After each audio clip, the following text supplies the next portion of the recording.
Hello and welcome, my little lemon sorbets. This is Ceri of CeriGotGame, and hey, what's up? I just did a video saying that I was basically quitting YouTube for a while and focusing on having a real life, but lately I have been playing Elder Scrolls Online on the PS4, and yeah, I thought I'd share my opinion with you guys on what I think of it so far.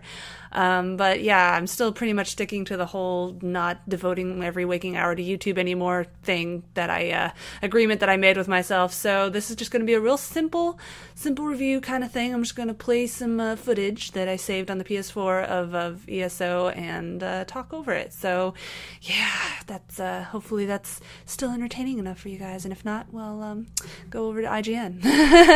All right. So anyway, ESO for PS4. So I played the beta of ESO a long time ago on the PC, and to be honest, I was not terribly impressed.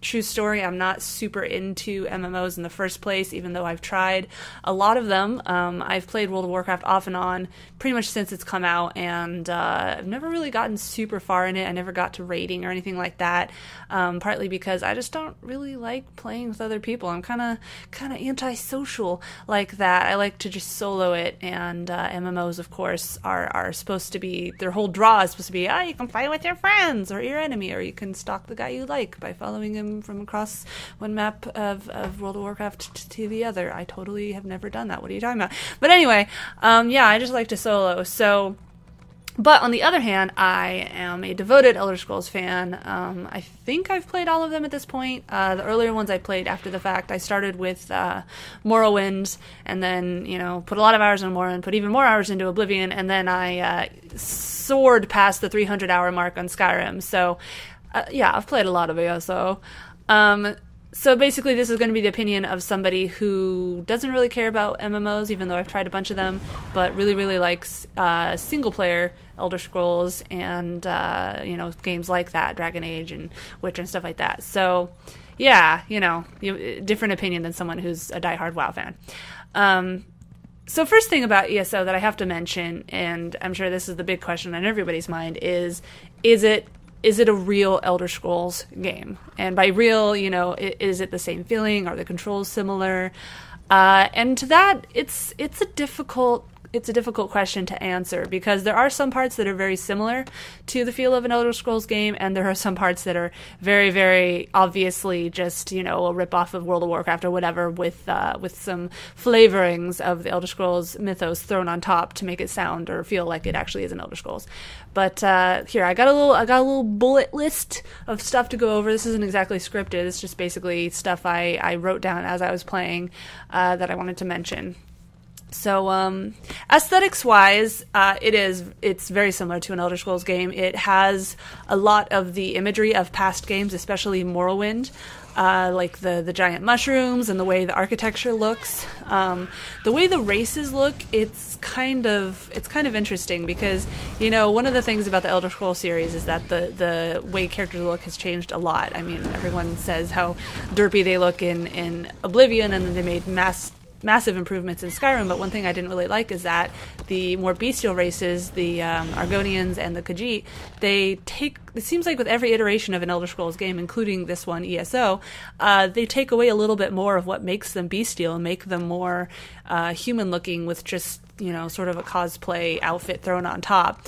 And I know there's limitations with this, they don't want to have to redo all the motion capture and stuff like that, but at the same time, I don't know, what's the point of having different bestial races if they don't look, different, if they don't look and act and sound different?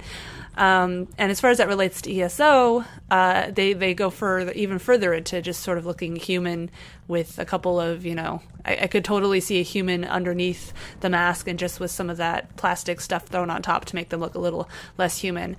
But it's not bad. They're definitely not ugly characters. They don't look all derpy like Oblivion. They're just not as individualized as I would like.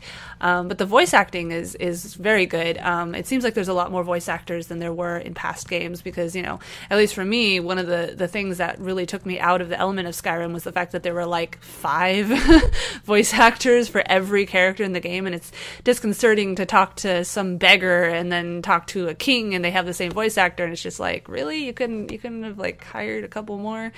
And so there seems like there's more voice acting in Elder Scrolls, and the voice acting for all the scripts and stuff is actually really good. That's actually probably the best part of this game, Elder Scrolls Online, is the story. And it's kind of weird because as good as the story is, all of it is basically revealed just by talking to the quest givers and, getting some exposition every time you go get a new tier for your quest. So it's kind of a double-edged sword because it is good. It good story. It is a good story, and there's a lot of references to past games and to, the lore of the Elder Scrolls series. But it's all very passively delivered. You don't really take an active part in any of it. And that is, unfortunately, a major limitation of MMOs. And that's one of the reasons I've never really liked MMOs, because it's really hard to feel like you're actually making a difference in the world when, basically you're just a passive observer of everything. And there's actually a really good video that broke down everything that was wrong with Elder Scrolls at least a year ago or something. And I'll try to find a link to it because he says a lot of probably what I'm going to say too. But this is just my impressions of what I've played so far. And I put about 15 hours into this game so far. So, I haven't really gotten any of the end game content or anything. But, I think that's a fair amount of time to get a pretty good opinion of what the rest of the game is going to be like. So yeah, voice acting is good, story is good. The mechanics of the stories, though, of the quests, though, are very MMO-ish. They're very, kill 10 skeevers and bring me back the stuff. But I do have to give props to the game writers because it does seem like they put an effort into at least cloaking somewhat the kill 10 skeevers feel of it. It's not just, I need you to kill 10 skeevers. I need you to unlock the Elder Scrolls portal of badassery by fighting the evil monster, blah, blah, blah. Like, basically, there's a lot of adjectives and fancy fantasy words and stuff like that. But, if you broke it down, it would be kill 10 skeevers, click this altar, that kind of thing. But again, that's an MMO thing. So as far as critiquing ESO for it, does it break out of the box? Definitely not. But they did the best that they could with the tools that they have, it seems like. Next part, traveling. So traveling is mostly the same as other MMOs. You can run, you can hop on a horse. I got the Imperial Edition, which, by the way, I made an unboxing video if you want to see the statue and the art book and stuff that comes out with it, and I'll put a link in the description so you can see the parts that came with the box. Otherwise, I think you have to buy a horse, and money is a complicated thing. It's really not nearly as easy to get as it is in the single-player games, which could be good or bad. But anyway, as far as traveling goes, there's also waypoints, but again, money, at least if you're not a mad buyer reseller in the stock market kind of player, which I find boring. I just like gathering money from doing quests. Money's actually pretty hard to come across. So yeah, traveling, there's waypoints. I never really bothered. But horses is nice. Oh, and there's also stamina, which is kind of funny because I remember I was so pissed off when I reviewed Legend of Zelda Skyward Sword because the stamina is very frustrating because, you run out of it and you stop.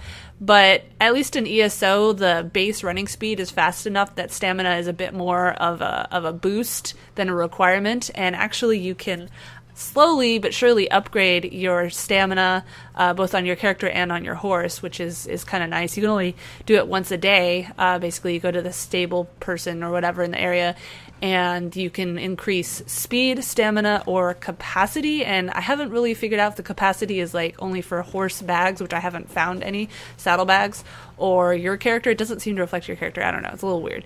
But anyway, so yeah, there's traveling, and I mean, that's fine, whatever.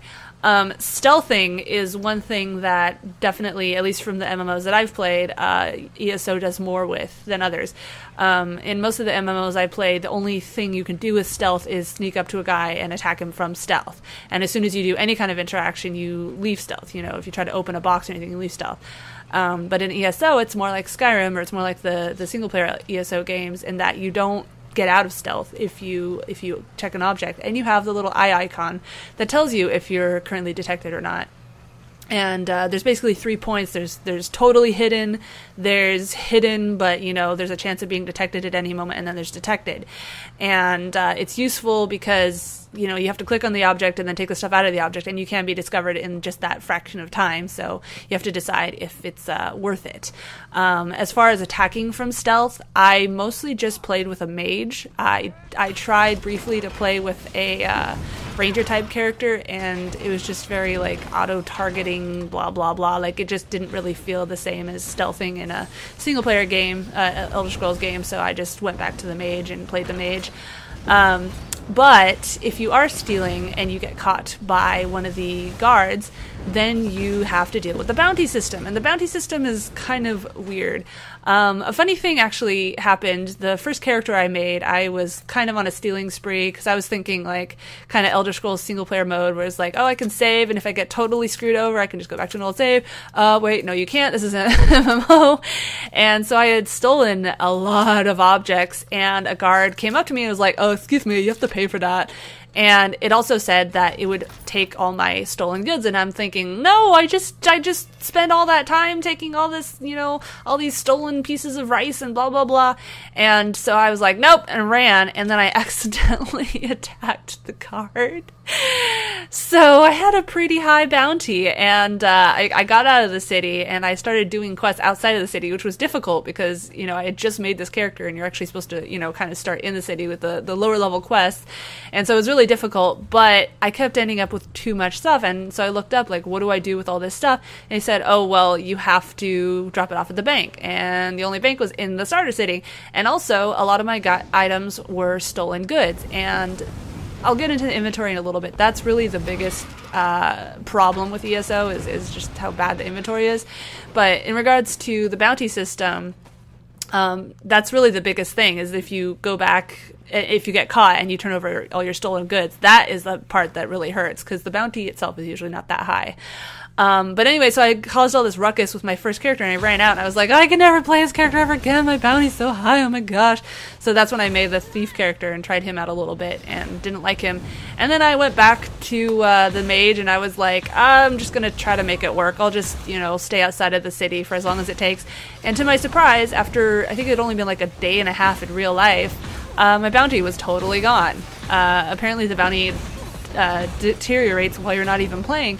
So literally, you know, you can rob a city blind, kill a bunch of guards, you know, rack up a huge bounty, and then just not play that character for a week, and it'll all be gone. It'll just magically disappear. Wouldn't it be convenient if real life was like that? Oh, sorry, officer, that I murdered my horrible ex-boyfriend, but it's been a week, so, you know, whatever. Let's let let's let bygones be bygones. But anyway, so yeah, as far as the bounty goes, it's kind of lame that it's that easy to get rid of it. I would prefer if they made it stick with you for a while, but they gave you more options to get rid of it. You know, more characters outside of the city that you can pay an exorbitant amount of money to have them get rid of the bounty, or, you know, just maybe even an option to like work it off. That would be actually really cool, is if there was like, you can either pay the bounty or you can go to a Kwama worker mine and you have to mine 20, you know, iron ingots or something. That would be actually really unique. They'll probably never implement it because they'll figure people are too lazy to do it, but whatever. That's my idea that I just came up with. So yeah, that's the bounty system. I still it didn't deter me from stealing at all. I still steal like crazy, because that's part of what is fun about the Elder Scrolls games, is it's getting to be your inner klepto, you know, just getting to rob everyone blind. And my rationalization, as I explained to my husband as he watched me play, is, you know, they're NPCs, they don't actually eat. So it's not like I'm actually going to be taking anything away from them. But yeah, so that's the stealthing and the bounty stuff. Yep. And now we get into the not so good things about this game. As I mentioned, you know, the inventory is a mess. But again, still not going to get into that. I'm going to save that for last, because that's definitely the worst. Combat in this game. So as I mentioned, you know, one of the turnoffs for me, especially in the beta, is that there really isn't as much reliance on, you know, headshots and stealthing and stuff like that to kill enemies, to attack enemies or whatever. It's all very auto-targeted. There's some play where you can kind of see where a character is going to attack, like there's a red arc or whatever, and, you know, if you try to get out of the way, then you probably won't get hit by it. And there's even rolling and stuff like that, like from Guild Wars, but the rolling takes stamina, and it's just not, the controls aren't exactly intuitive, so I never really used it. You also have a quick item, and you can pick a slot, but it's using, at least on the PS4, it's using the up on the D-pad, which means you can't be moving your character, which means you have to stand there like a sitting duck just to select a quick item, and that's not very quick to me, so I never really used quick items all that much. Your stamina and your magic and your health all restore pretty quickly, even faster when you're out of combat, so honestly it's not really much of a problem. It's kind of like Dragon Age, where as long as you survive that one instance, then, you know, you're fine. Speaking of instance, I'll get in a second. But yeah, basically combat, I've only really played the mage. I wasn't terribly impressed with the thief character. Maybe I'll go back and try it another time, and who knows, maybe I'll totally love it, but yeah, it serves. It does what it's gonna do. You got the skills, you got a couple different skill trees. There isn't really any inherent character development like there is in I'm going to say real Elder Scrolls single-player games. You don't really get better at stuff just by doing it. You have to put points into it, with a couple of exceptions. And so in that sense, it feels a lot like, most MMOs. But again, if you like MMOs, then that's not going to be a problem for you. But yeah, it's pretty button mashy. It's not slow and deliberate like my method of playing most Elder Scrolls games. And then there are instances, there's a couple of instances, and there's group ones and there's solo ones, and to be honest, I never really did any of the group ones. When I play MMOs, I kind of treat it like going to a theme park, in that, if you go to a theme park with a big group of people, it's a shared experience, blah, blah, blah, but you have to have like a committee meeting every time you decide what, ride you want to go on, and you don't always fit in the ride, and blah, blah, blah. Whereas if you go by yourself, you can go on whatever ride you want to, and, sometimes you can jump ahead in the line, and blah, blah, blah. And so I think of it that way, where if I'm playing a game by myself, if someone comes along and helps me, great. If not, then oh well. Luckily, people can come up and help you fight enemies if you just happen to be in the same area, and there were a couple of areas where I couldn't quite figure out where to go, and I would just follow somebody and find out how to get out of there. Not very often, though. It's pretty straightforward, and it's kind of like Guild Wars like that. Guild Wars actually, I think, does a better job of basically, if you're near someone, you're quote-unquote in the same group as them. So, if it's a localized quest, you can basically finish the quest without ever even touching the person you're supposed to kill, because people next to you killed it, which can be kind of weird if you have no idea what's going on. But as far as ESO goes, they don't really interact with you all that much. You're all just sort of like in your own little world, like you're walking around with fish bowls on your head, and you're in the same space, but you're really not interacting with each other. On PS4, as far as I could tell, there wasn't any type chat. There was only voice chat, and I don't have a headset for PS4, and also I'm not a fan of voice chat in most console games. Even when people aren't excessively rude, it just seems kind of superfluous, there we go, and not necessary unless it's like, literally like Halo strategizing or Battlefield or whatever. And something like ESO, it's just kind of, I don't know, unnecessary, so I didn't really use that. And unfortunately, that was actually one thing that was annoying, is that there doesn't seem to be a way to automatically just be signed out of voice chat forever. You have to deliberately sign out of it every time. So a lot of times I'd be running through the city, and all of a sudden I'd walk into somebody like, yeah, bruh, yeah, I just got drunk about that. I'm like, I don't care. This is ruining the experience for me. I don't care, bruh.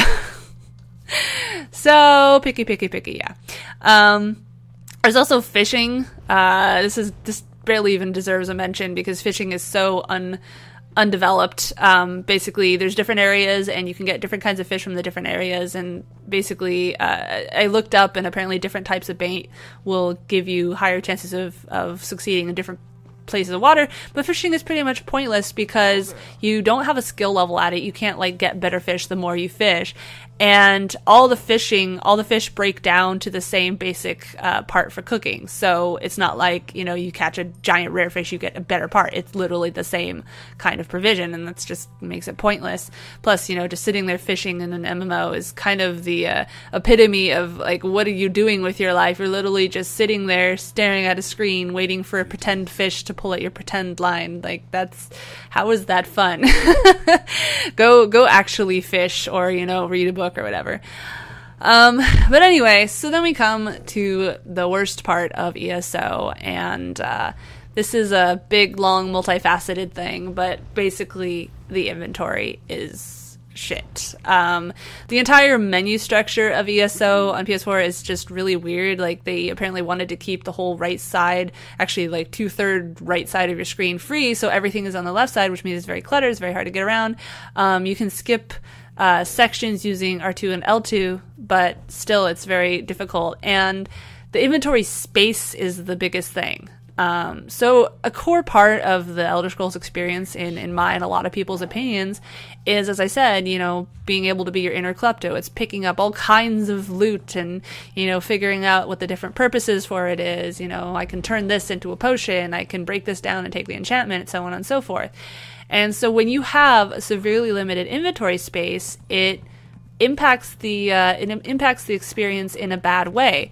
You know, at least in real Elder Scrolls games, you have weights. So, you know, a heavy iron maul weighs a lot, but it's basically worth nothing. Whereas, you know, stuff like stuff for cooking and everything like that, it weighs a lot less, so you can carry a lot more of it. So, you know, it makes it a lot more important and yet easier to decide what you want to keep on you. Because if you have no interest in cooking, well, then sure, carry the iron maul so you can sell it or break it down or whatever. But if you do want to cook, go ahead and get rid of the iron maul. ESO has no weight thing. It's literally just takes up a spot in your inventory. And this, to me, is idiotic. It's idiotic that a giant iron mace or whatever would take up the exact same amount of room as a grain of rice. It's idiotic, and it really hurts the experience, especially because there is, you know, there's a lot of crafting in this game. Well, there's a lot of...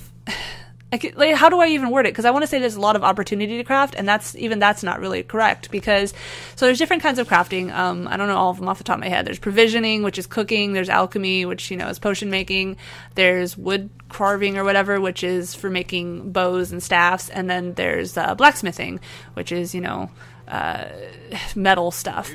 And then there's also enchanting and stuff like that, and blah blah blah. And for the most part, they all work kind of the same. But the thing that is really ruining the crafting experience is that you are so limited in what you can do. It's pretty much entirely dependent on which recipes you happen to find in the objects in the world. You can have all the materials for every item you can make in the game, but unless you find that recipe or buy it for huge amounts of money on the guild banks, you will never be able to make that object. You can't level up and learn more more recipes as you play. You know, you can't discover on your own. The only ones you can experiment with, I think, is alchemy. Actually, that's the only one. And finding alchemy ingredients in the world, it's really hard. There's like, you can play for 2 hours and get maybe 10 ingredients. Like, there's very seldom, very, very few things you can pick. Everything else, you know, all the blacksmithing and even the cooking, you have to have a recipe before you can make it. And to get the recipe, you search every object in the game, especially bookstands and nightstands. And, you know, in, I said, about 15 hours of play, I've discovered, 6 recipes amidst all the different crafting.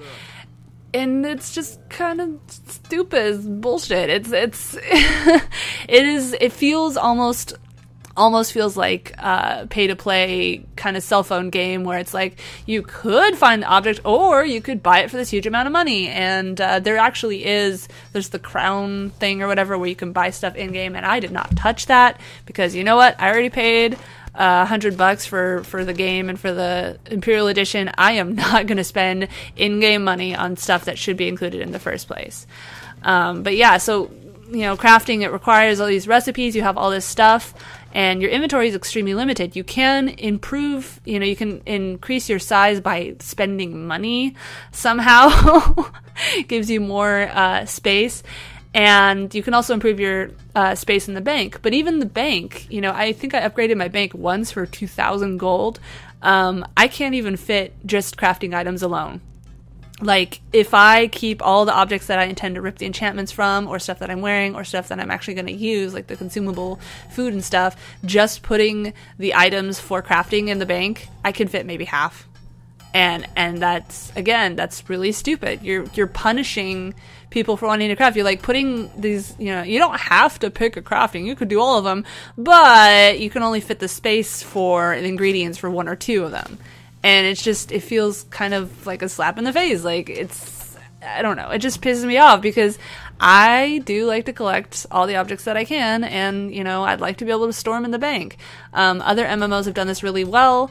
I think Guild Wars, I think you can, like, auto-send all your craft stuff to the bank, and your bank doesn't fill up right away. And that, to me, is great, because, you know, it works. Like, you pick up the crafting item, you press the button that automatically sends it to the bank, and then, you know, it's in the bank for when you actually want to craft, and that works great. I know it's not quite as realistic, but, you know, this is MMO. It's not going to be realistic. Sometimes you want to choose convenience over realism, because if everything was super realistic, video games wouldn't be fun. And everyone has their different limits, you know, for what they think would be fun. Like, I think it would be fun if more games, you know, required you to eat and drink, especially, you know, like zombie survival games. It's kind of silly when you can just not sleep or eat or drink ever. But as far as ESO goes, it's just the way that they decided to break apart what's realistic and what's not doesn't make any sense to me. So, yeah, that's pretty much the big thing. I think I skipped like 3 or 4 of the things on my list, but essentially, you know, ESO, it does have some element of fun to it, just kind of zoning out and doing quests. There is a lot of good story, but it's all story that you can pick up from reading a book. It's not interactive, and inventory is a nightmare. And, you know, they just released a huge patch. It was actually 15 gigabytes big, which for some reason on my PS4 it took like a day and a half to download. I don't know why. And mostly it was just fixing like invisible NPCs and all these bugs and stuff like that. And there are bugs in the game still. The disappearing NPCs one actually was kind of breaking, because you couldn't finish quests because the person you needed to talk to just wouldn't appear. And it seems like they fixed that a lot with the latest patch, but the inventory is still a nightmare. And yeah, I don't know. It's weird. It feels like an unfinished game, even though, you know, the PS4 version came out like a year and a half after the PC version, and the PC was in beta for at least a year. It still feels unfinished. It still feels like they introduced these ideas and then never fleshed it out, which is funny because that's actually what I said about Assassin's Creed 3, but, you know, Assassin's Creed 3 had like a year to be made, so. So I don't know, ZeniMax. I think if you want to make ESO more playable, you need to restructure the inventory. You need to not make freaking Iron Mace take as much space as a grain of rice. You know, feel free to copy the Guild Wars method of doing it, because that works. You know, you can tweak it, but make that more interesting. And I mean, making the quest more interactive, there's not really much you can do at this point. At that, you know, it is what it is.